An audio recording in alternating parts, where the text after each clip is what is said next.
Bonjour à tous et bienvenue sur notre plateau. Aujourd'hui, lorsqu'on reprend une entreprise, l'acquéreur demande souvent une garantie d'actifs et de passifs. Alors en quoi cela consiste? Comment ça marche? Quels sont les points clés à surveiller et à connaître? Pour en parler avec nous, Sylvain de Chaumont du cabinet d'avocats Horatio, bonjour. Bonjour Clotilde. Et Xavier de la Barrière, expert comptable chez ECL Direct, bonjour Xavier. Alors Sylvain, la garantie d'actifs et de passifs, qu'est-ce que c'est concrètement finalement? Bien, lorsque vous reprenez les titres d'une société, lorsque vous rachetez les titres d'une société, vous reprenez l'ensemble de son patrimoine, tant actif que passif.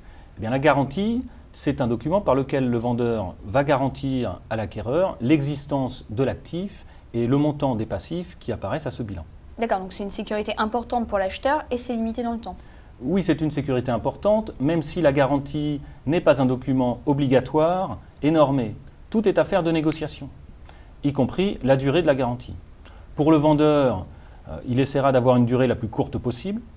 Pour l'acquéreur, il voudrait être garanti au moins sur les durées de prescription légale, 3 ans plus l'année en cours en matière fiscale, 5 ans pour les recours des salariés.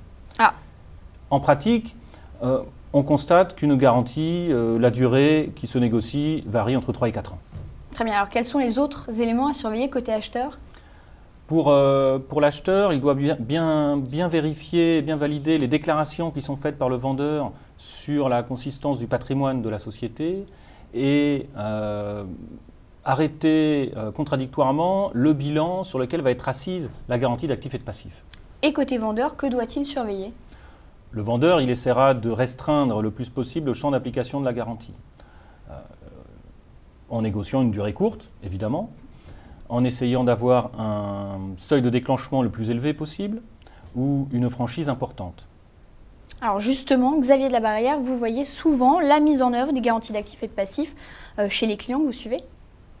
Alors ce qu'on voit assez souvent évidemment, c'est l'apparition de dépréciation ou de dettes.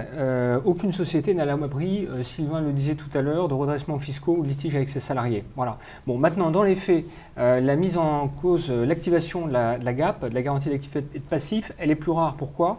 Parce que souvent, il est prévu une franchise en deçà de laquelle la garantie n'est pas activée. En général, la franchise se situe à peu près à 10 000 euros.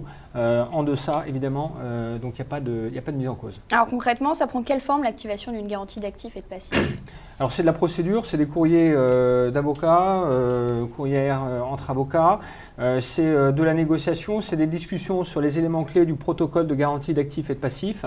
Et ce sont des dossiers, des échanges de dossiers, et ça prend du temps et évidemment ça coûte un peu d'argent puisque c'est du temps passé par nos amis les avocats.